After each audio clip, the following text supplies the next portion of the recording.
Hello viewers, ఈ వీడియోలో మీకు నేను అందరికీ తెలిసిన ఎంతో ఫేమస్ అయిన టెంపుల్ లేపాక్షి శ్రీ వీరభద్ర స్వామివారి టెంపుల్ గురించి చూపించబోతున్నాను. అలాగే కొంచెం డీటెయిల్స్ కూడా చెప్పబోతున్నాను. సో ఈ లేపాక్షి టెంపుల్ అనేది బెంగళూరు నుంచి 120 కిలోమీటర్స్ దూరంలో మాత్రమే ఉంది.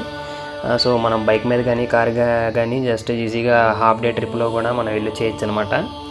సో మనకి ఇందులో లేపాక్షి టెంపుల్, ఆ లేపాక్షి అనే పేరు ఎందుకు వచ్చిందంటే మనకి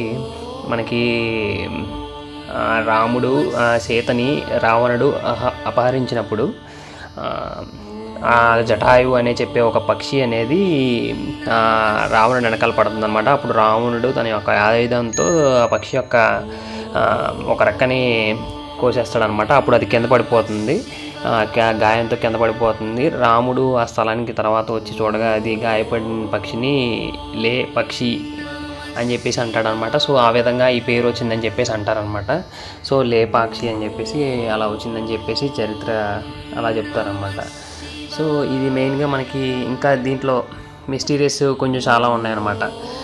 సో ఇది ఓల్డెస్ట్ టెంపుల్ అన్నమాట. ఇక్కడ మీరు చూస్తున్నారు కదా, ఇది హ్యాంగింగ్ పిల్లర్ అంటారన్నమాట దీన్ని. ఇది చాలా ఫేమస్ అనమాట. అందరూ దీని కింద క్లాత్స్ పెట్టి అటు నుంచి ఇటు వస్తుందా లేదా అని చెప్పి ట్రై చేస్తారన్నమాట. అంటే ఇది గాల్లో ఏలాడుతున్నట్టుగా ఉంటుంది ఈ పిల్లర్, అంటే ఏ సపోర్ట్ లేకుండా. సో ఇది ఒక ప్రత్యేకత అనమాట ఇందులో మనకి లేపాక్షి టెంపుల్లో. అలాగే చాలా శిల్పాలు చెక్కి ఉంటాయి అన్నమాట మనకి టెంపుల్లో. పిల్లర్స్ కానీ ఆ పైన టాప్లో కానీ అన్నీ మనకి పురాతనలో రాజుల కాలంలో విరూపన్న అనే ఒక ఆయన మనకి ఈ టెంపుల్ని, విరూపన్న వీరన్న అని చెప్పేసి ఇద్దరు బ్రదర్స్ ఉన్నారు, వాళ్ళు ఈ టెంపుల్ని కట్టించారనమాట. సో అంతా హిస్టరీ గురించి రాసి ఉంటుంది అనమాట. ఇది మనకి ఈ పిల్లర్స్లో కనుక చూస్తే కనుక ద్రౌపది సన్నివేశము కొన్ని ఇలా ఉంటాయన్నమాట. అలాగే వీరభద్రుడు కూడా ఒక ఆకారం పెద్దగా చెక్కి పెద్దగా పైన మనకి పెయింట్లో వేసి ఉంటారన్నమాట. సో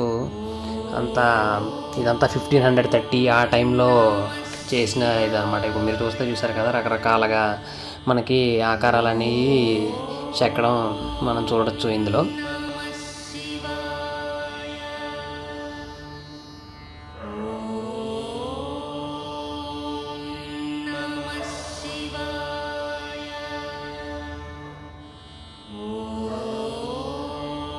అలాగే మనకి అతిపెద్ద నాగలింగేశ్వర శివలింగం కూడా మనం ఇక్కడ చూసారా. సో అది కూడా చూడడానికి చాలా బాగుంటుంది అనమాట. ఇదంతా ఒక శిల మీదే చెక్కారనమాట, ఒక రాతి మీదే చెక్కారనమాట ఇదంతా.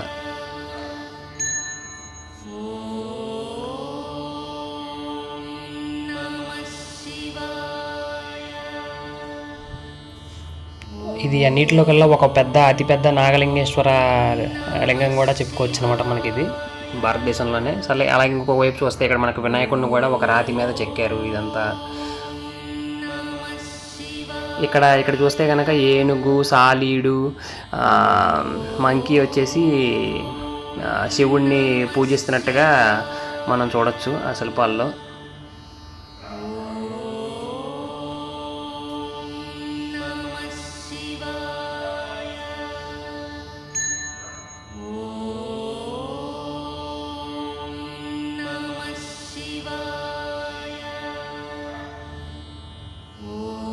అది మండపం అంటారు, అది మధ్యలోనే ఆగిపోయిందనమాట, అది కన్స్ట్రక్షన్.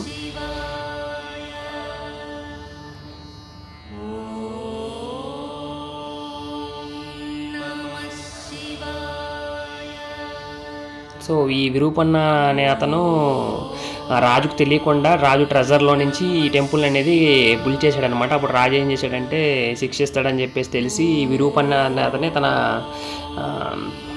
కళ్ళని తీసి ఇసురు కొడతారు గోడకేసి. ఇక్కడ మీరు చూస్తుంది ఇది పాదం, హనుమంతుడి పాదం అని చెప్తారు. ఈ పాదం దగ్గర ఎప్పుడు చూసినా మనకి నీళ్ళు అనేవి ఉంటాయి అనమాట. ఏ టైంలో కానీ చూసినా అది ఒక మిస్టీరియస్ అనమాట. నీళ్ళు ఎక్కడి నుంచి వస్తున్నాయని చెప్పేసి కూడా అది ఇప్పుడు దాకా ఎవరికి తెలియకుండా పోయింది. వాటర్ అనేది నేను కూడా ఇప్పుడు ఇందాక మీకు చూపించాను కదా, సో అక్కడ కూడా అప్పుడు ఆ టైంలో కూడా వాటర్ అనేవి ఉన్నాయి.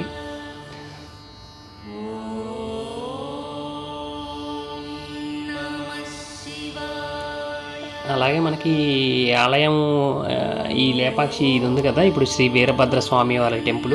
ఈ టెంపుల్ అనేది మనకి ఒక పైనుంచి చూస్తే కనుక టాప్ లెవెల్లో, అంటే మన ప్లేన్లు కానీ అలాగ డ్రోన్తో కానీ ఏమన్నా క్యాప్చర్ చేస్తే అది ఒక తాబేలు ఆకారంలో కనిపిస్తుందంట. తాబేలు ఆకారంలో మనకి ఈ టెంపుల్ నిర్మాణం అనేది చేశారన్నమాట.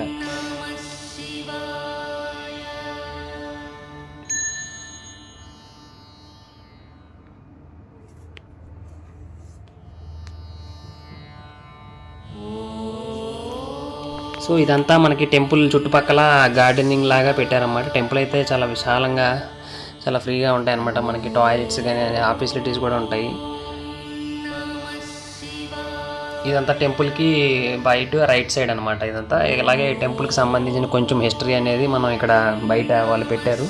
సో అది చూడొచ్చు, అది కూడా క్యాప్చర్ చేశాను. మీరు కావాలంటే పాస్ చేసి చదువుకోవచ్చు అది.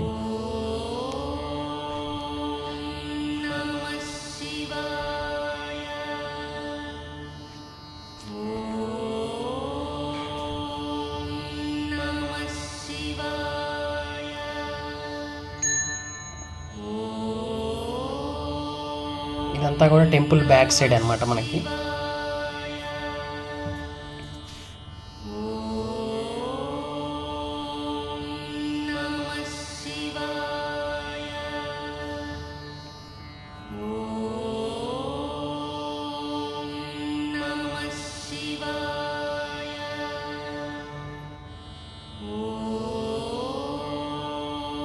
అక్కడ కొలను కనిపిస్తుంది కదా, టెంపుల్ బ్యాక్ సైడ్ మనకు ఒక కొలంలా కూడా ఇది ఉంటుంది అనమాట. ఇది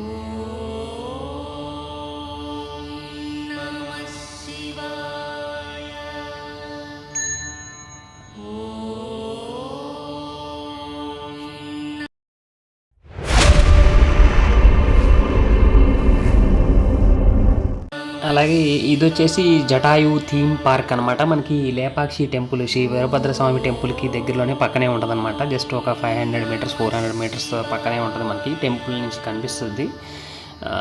సో అది ఇది ఆ థీమ్ పార్క్ యొక్క ఎంట్రన్స్ అనమాట. అక్కడ మనకు చూసారు కదా టాప్లో రాయి మీద జటాయు పక్షి ఉన్నట్టుగా మనకి అది సెట్ చేశారు. ఇక ఈ పార్క్లో మొత్తం అన్నీ అది టూరిస్ట్ అట్రాక్షన్లా చేద్దాం. మొత్తం ఫుడ్కి సంబంధించినవి ఉంటాయి అన్నమాట. అవన్నీ ఫుడ్కి సంబంధించినవి ఉంటాయి. సో దాని పక్కన మళ్ళీ చుట్టూ ఒక పార్క్ లాగా చిన్నపిల్లలు ఇక్కడ మళ్ళీ చిన్నపిల్లలు ఆడుకునేటట్టు కొన్ని జారుడు బండ్లు అవన్నీ సెట్ చేశారు. ఇది మనకి ఆ పైకి ఎక్కితే అలా ఉంటుంది అనమాట. ఇప్పుడు ఆ పక్షి ఉన్న చోటకైతే ఎక్కడానికి ఎవరు లేదు. ఇందాక మీరు చూసినట్టుగా ఏంటంటే డిస్ట్రిక్ట్ కలెక్టర్ ఆర్డర్ ప్రకారం ఆ స్టాండ్లా ఉంది కదా, అది ఎక్కి పైకి వెళ్ళడానికి వీల్లేదనమాట. పక్షి దగ్గర ఉండడానికి వీల్లేదు. అది స్ట్రిక్ట్ రూల్స్ అనేవి ఉన్నాయి. ఓన్లీ ఒక పక్క వైపే మనం ఎక్కగలం. సో ఆ పక్షి పక్కన నుంచి అక్కడ దాకా ఎక్కేది ఏమైతే ఛాన్స్ లేదనమాట. ఈ ఇవన్నీ ఆ పైనుంచి ఆ రాతిపై నుంచి విజువల్స్. మనకి రాయి పైన కూడా ఒక ఫుట్ ప్రింట్ ఉంది, కానీ వాళ్ళు ఫుట్ ప్రింట్ అని రాశారు. అది ఇది ఎవరి పాదం అదేమీ మెన్షన్ చేయలేదు. సో ఇక్కడ నుంచి అది చూపిస్తున్నాం కదా, సో ఆ జటాయు థీమ్ పార్క్ నుంచి ఇది టెంపుల్ అనమాట. టెంపుల్ని వీడియో జూమ్ చేసి ట్రై చేశాను. సో అది కనిపిస్తుంది అంతా అక్కడి నుంచి.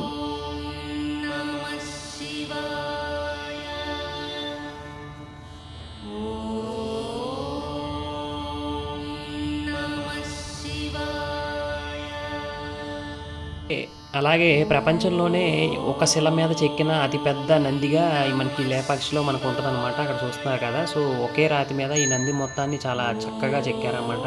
సో ఇది ప్రపంచంలోనే ఒక అతిపెద్ద నంది అనమాట.